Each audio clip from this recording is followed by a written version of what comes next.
নতুন দিনের শুরু হয় নতুন কিছু আশা নিয়ে। হাই ফ্রেন্ডস, আমি মধুমিতা তোমাদের কাছে চলে এলাম নতুন একটা ভিডিও নিয়ে। আজকে সকাল সকাল কাটাপোনা মাছ নিয়ে এসছে, সবজিও নিয়ে এসছে, সেগুলো তোমাদের কাছে শেয়ার করেছিলাম। চিন্তা করলাম কি করা যায়, তখন মনে হলো সব সবজি দিয়ে একটা পাতলা ঝোল করি। তো ঝিঙেগুলো আগে আমি কেটে নিলাম, এরপরে ঝিঙে কাটার পরে আমি পটল নিলাম, নিয়ে সেগুলো একটা একটা করে আমি ছাড়িয়ে নিতে শুরু করলাম। সব সবজি দিয়েই মাছের ঝোলটা করব। এবার কড়া চাপিয়ে নিলাম, কড়ার মধ্যে মাছ ভাজার তেলটা ছিল, সেই তেলের মধ্যেই আমি জিরে ফোড়ন দিলাম। জিরে ফোড়ন দিয়ে এবারে তেলটা যখন একটু গরম হয়ে গেল, তখন আমি দেখলাম যে আমার আদা ঘষা হয়নি, তো আমি তাড়াতাড়ি করে আদা ঘষতে চলে এসেছি। টমেটোটা আমার কাটা হয়ে গেছে, তো আদাটা আমার ঘষা হয়নি বলে আমি তাড়াহুড়ো করে আবার আদাটা ঘষে নিলাম। এবার এই যে সবজি কাটাগুলো ছিল সব আমি দিয়ে দিলাম। সবজিগুলো দিয়ে ভালো করে নেড়ে চেড়ে নিতে হবে, কারণ ঝিঙের থেকে তো জল বেরোয়, তোমরা সবাই জানো। এবার এর মধ্যে যে টমেটো আর আদা ছিল সেটাকেও আমি দিয়ে দিলাম, দিয়ে ভালোভাবে নাড়াচাড়া করলাম। নাড়াচাড়া করে এরপরে এর মধ্যে একটু নুন দিয়ে দিলাম।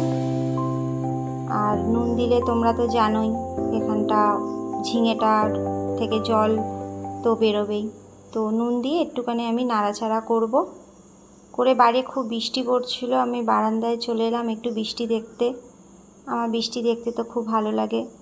কড়াইয়ে তো তরকারিটা চাপানো ছিল, ওই দেখেই আমি আবার এসে আমি কড়ার তরকারিটাও আবার একটুখানি খুন্তি দিয়ে নাড়িয়ে নিচ্ছি। নাড়াচাড়া করে নিয়ে এবারে আমি এর মধ্যে মশলাগুলো একটা একটা করে দেব। হলুদ গুঁড়ো দিয়ে দিলাম পরিমাণ মতো, এরপর দিয়ে দিলাম জিরে গুঁড়ো, এরপর দিয়ে দিলাম একটুখানি ধনে গুঁড়ো, এরপর দিয়ে দিলাম একটু লঙ্কার গুঁড়ো। সব মশলাগুলো দিয়ে দেওয়ার পরে ভালো করে নাড়াচাড়া করতে হবে। সব পুরো নাড়াচাড়া করে একটু কষা কষা হবে। কষা কষা হয়ে যাওয়ার পরে দেখবে আস্তে আস্তে একটু তেল ছেড়ে দেবে, তখনই আমি জলটা দেব। দেখো আমার অনেকটাই কষা হয়ে গেছে, আমি তোমাদেরকেও দেখাচ্ছি যে ঠিকঠাক করছি নাকি। যাই হোক, তো আমার মনে হলো কষা হয়ে গেছে, তো এবারে আমি দেখো কষা হয়ে গেছে।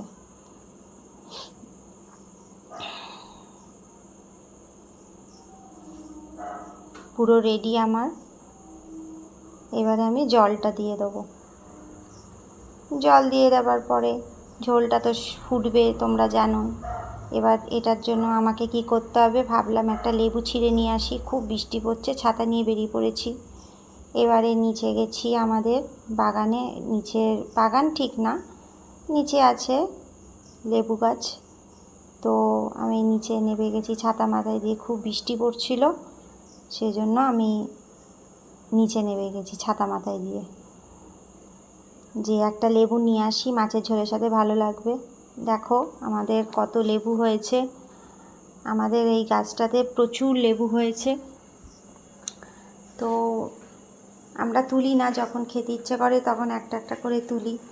লেবুগুলো থাকে, দেখেছো বৃষ্টি হচ্ছে কীরকম, তো বৃষ্টির মধ্যেই আমি লেবু তুলতে চলে গেছি। লোকটা সামলাতে পারলাম না, মাছের ঝোলের সাথে লেবু খাবো বলে বৃষ্টির মধ্যেই নিচে গেছি। দেখেছো লেবুগুলো কীরকম হয়েছে, তো তোমরা জানিও আমার এই লেবু গাছটা কীরকম মানে হয়েছে, লেবুগুলো কীরকম হয়েছে তোমরাও জানিও।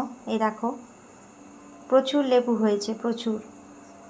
তো আমি একটা লেবু দেখতে পেয়েছি যেটাকে তোলার মতো, তো সেটাকে তুলে নিলাম। সেটাকে তুলে নিয়ে আমি এবারে চলে আসবো। তখন দেখছি আমার মেয়েও চলে এসছে। মেয়ে চলে এসে ডালটাকে নাড়ানাড়ি করছে যাতে জলটা ওর গায়ে আসে, বদমাইশি করছে। তো আমি ওপরে এসে আমার রান্না হয়ে গেছে, সেই সব বেড়ে এবারে তোমাদেরকে দেখাচ্ছি কি কি হলো। মাছের ঝোল করেছি, ডিমের তরকারি আছে, সেই ডিমের তরকারি, মাছের ঝোল, এই দিয়েই আজকে দুপুরে খাওয়া হবে। তো আর ওটা হচ্ছে আলু আর নিম পাতা, গাছের নিম পাতা ভেজে রেখেছিলাম, সেটা দিয়ে আলু সেদ্ধর সাথে মাখা হয়েছে। আর সবজি দিয়ে মাছের ঝোল আর ডিমের কষা, এই আমাদের আজকের খাওয়া দাওয়া। তা তোমাদের কেমন লাগলো জানিও। আমাকে যারা ভিডিওতে লাইক করছো, কমেন্ট করছো, তাদেরকে অনেক অনেক আমার তরফ থেকে ধন্যবাদ জানাই। তোমরা এইভাবেই আমার পাশে থেকো যাতে আমি পরিবারটাকে অনেক বড় করতে পারি এবং তোমাদেরও সাথে থাকতে পারি। তোমাদের কমেন্ট আমার প্রচণ্ড ভালো লাগে। এই রকমভাবেই আমার পাশে থেকো। দেখা হচ্ছে নেক্সট ভিডিওতে। টাটা।